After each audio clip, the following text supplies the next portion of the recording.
la politique française, hein, c'est comme le prototype qui se trouve à Athènes à l'époque des Eupatrides. Oui. Voilà. Et il paraît qu'à l'époque, d'après les hellénistes, les spécialistes en société grecque, les hellénistes, disaient que le passe-temps des Eupatrides était la politique. C'était leur lobby. Les Eupatrides étaient la caste dominante, ceux qui avaient droit de citer. Ils étaient à peu près 4-5% de la population. Une population qui comptait 40 000 individus. Donc 40 000 individus, 5% des Eupatrides dirigeaient la cité au niveau politique, économique, social, c'est eux qui faisaient la guerre, la paix, etc. Il y avait une dizaine de pourcentages, 10% d'artisans et de fonctionnaires qui faisaient tourner l'administration, et surtout le reste, 75 à 80% étaient des esclaves qui n'avaient aucun droit. Nous avons le principe, le même prototype actuellement, mais sous un autre différent. Nous avons nos Eupatrides à nous, qui ont différents partis, mais ce sont toujours les mêmes. Ils défendent la seule cause, le seul intérêt qu'ils défendent, c'est celui de leur caste. Qu'est-ce qu'une caste? La caste, c'est ceux qui incarnent la politique, eux-mêmes déjà, et la finance, la bourgeoisie, les médias, etc. C'est vrai qu'il y aura bien un changement dans très peu de temps. Aux élections présidentielles, il y aura un changement, c'est celui du nouveau président qui va acquérir des privilèges, des prérogatives et faire bénéficier toute sa famille, ses voisins, ses amis, les sympathisants les plus hauts qui se trouvent au-dessus de la pyramide du parti. Et le pauvre Français va retourner comme il était auparavant, avant les élections présidentielles, vaquer à ses occupations, payer ses impôts, trimer. Voilà, c'est ça la politique. Qu'est-ce que c'est d'abord être citoyen? Comme je vous ai dit tout à l'heure, être citoyen, il n'y avait qu'une seule partie de la population qui était citoyenne. Revenons un peu à la cité antique, à la Grèce antique. Être citoyen, ceux qui avaient droit de citer, étaient l'Eupatride. C'était eux seuls les Eupatrides. Comme je disais tout à l'heure, nous avons nos Eupatrides. Pour eux, il n'y a que eux qui sont citoyens. Le reste de la population n'a rien à voir avec la citoyenneté. Pour eux, ce sont des gueux, les vilains, comme à l'époque du Seigneur, hein, les serfs qui travaillent pour le Seigneur. Et puis, la citoyenneté n'est citoyen que lorsqu'on est français. En plus, que lorsqu'on est français. Alors, dire que certains individus en marge de la société française, dire qu'ils sont citoyens est une chose, dire qu'ils sont français est une autre.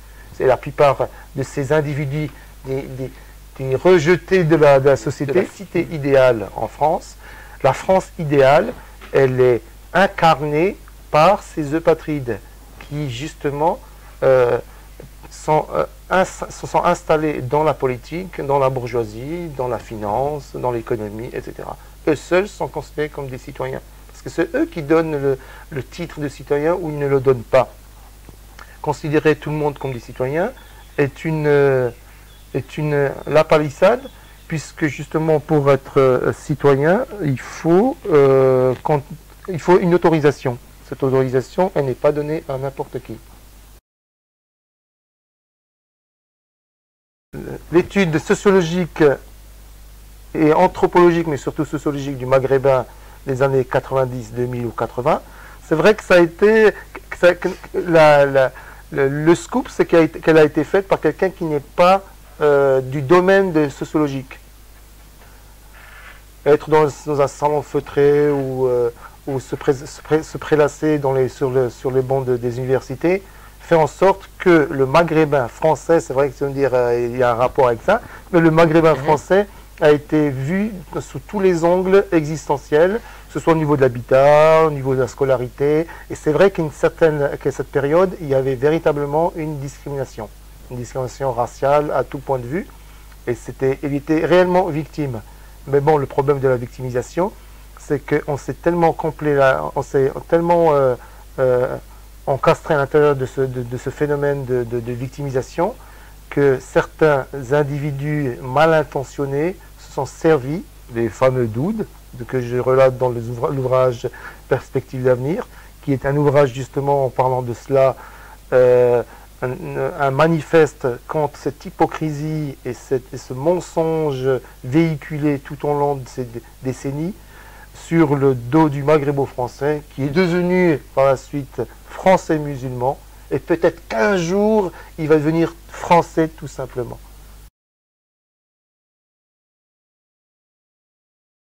En fait, il n'y a pas de communauté musulmane. La communauté musulmane, c'est quoi, en fait? En fait, moi, je pense que la communauté musulmane est quelque chose de fantastique, de légendaire. C'est quelque chose qui est resté dans les annales elle fait partie du romanesque, du mythe, de légende, de la fiction, tellement que c'est lointain qu'on ne sait plus ce que c'est que cette communauté, quoi. Bon, communauté musulmane, en plus, communauté, ça ne veut strictement rien dire, quoi. Parce que communauté n'a jamais existé. Ce que l'on voit actuellement, par exemple, en France, dans une ville, c'est des centaines de tribus, des milliers de tribus fédérées dans une seule nation qui, toute la journée, toute l'année, lorgne vers son bled d'origine, et qui, en parlant de communauté musulmane, la communauté musulmane existe réellement que lorsqu'il y a les fêtes. L'Aïd, les fêtes du mouton, le ramadan, enfin le rituel, quoi. Dès qu'il y a un petit rituel, tiens, c'est une communauté musulmane. Mais quand il s'agit d'entraide, de fraternité, des services de l'humanité... Même sur le rituel, on n'est pas toujours d'accord sur les dates de Ramadan Il y a encore ce problème de leadership, qui va diriger quoi, en fait. Bon, c'est ça, en fait. Nous sommes beaucoup plus individualistes. D'ailleurs, ça se voit au niveau de l'individu, qui déjà n'a plus rien à voir avec le mot communautaire. Et d'où le problème de l'intégration en France, parce que, comme disait à l'époque un certain homme politique, vous les musulmans, le problème avec vous les musulmans, c'est que vous êtes tous des califes. Vous n'êtes pas fédérés, il n'y a pas de hiérarchie. Chez le prêtre, chez les catholiques, on va voir le prêtre, et puis il donne un mot d'ordre et tout le monde obéit. On va chez le rabbin, il donne un mot d'ordre et tout le monde obéit. Mais vous, qui dirige quoi? On ne sait pas. On ne sait pas, il n'y a personne qui dirige quoi que ce soit. Tout le monde est calife, tout le monde est savant, tout le monde sait tout le monde est extraordinaire, tout le monde... voilà, en fait, bon, la communauté musulmane, c'est pas une communauté, c'est des communautés musulmanes, avec un S. Voilà, des communautés nationales, des communautés linguistiques, etc., mais pas une communauté musulmane. C'est quelque chose qui est très utopique. C'est une ineptie de prononcer le mot communauté musulmane chez nous. Enfin. Je vois où tu veux me dire. Tu veux que je te parle de ce que je suis en train de faire actuellement? Voilà, j'ai compris. Non, c'est vrai que, bon, j'ai écrit un ouvrage qui s'appelle justement Français musulmans en perspective d'avenir. J'en ai écrit un à l'époque, c'était Maghrébinologie générale et systématique. J'ai essayé un petit peu de tâter un peu ce terrain sociologique, mais en réalité, c'est vraiment pas mon domaine de prédilection. C'est vrai que je fais des petits manifestes pour essayer de montrer que mon désaccord avec ces phénomènes qu'on dit sociologiques et qui sont basés sur des principes faux ou sur des choses qui ne sont pas exactes, donc qui ne sont pas validées. Mais mon domaine de prédilection, c'est beaucoup plus les sciences exactes. Donc j'ai fait beaucoup plus d'ouvrages sur les sciences humaines. C'est vrai, beaucoup dans l'histoire, l'anthropologie. L'histoire des sciences, c'est le domaine sur lequel je travaille actuellement. Dont un ouvrage a été sorti, c'est les fondateurs de la médecine. Donc c'est l'histoire des sciences. L'histoire des sciences. Je suis en train de travailler justement sur ce phénomène de l'apparition de la science et la connaissance déjà à l'époque de l'Antiquité, de la Renaissance, le siècle des Lumières, et surtout après l'avènement de l'islam. Et mon autre grand dada qui est celui de l'anthropologie de l'islam. L'anthropologie de l'islam, j'essaie de donner en 8 volumes, dont 4 sont imprimés actuellement, une autre version des sciences classiques de la préhistoire, de l'archéologie, de la paléontologie et de l'anthropologie. C'est un domaine qui n'a jamais été abordé. J'inaugure ce domaine-là. Et donc, Et voilà, donc c'est plutôt dans les sciences exactes que je livre un peu mes recherches, mes travaux. Beaucoup plus que dans la sociologie où, bon, je laisse ce domaine à des gens beaucoup plus, des individus, des personnes beaucoup plus douées que moi et qui sont beaucoup plus attirés par le côté politique, sociologique, etc.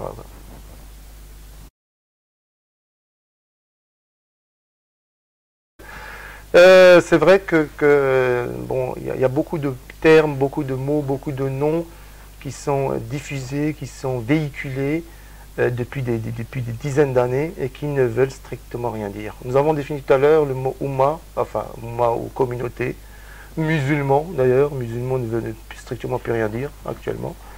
Donc c'est vrai qu'il était à l'époque, jadis, ça avait une valeur,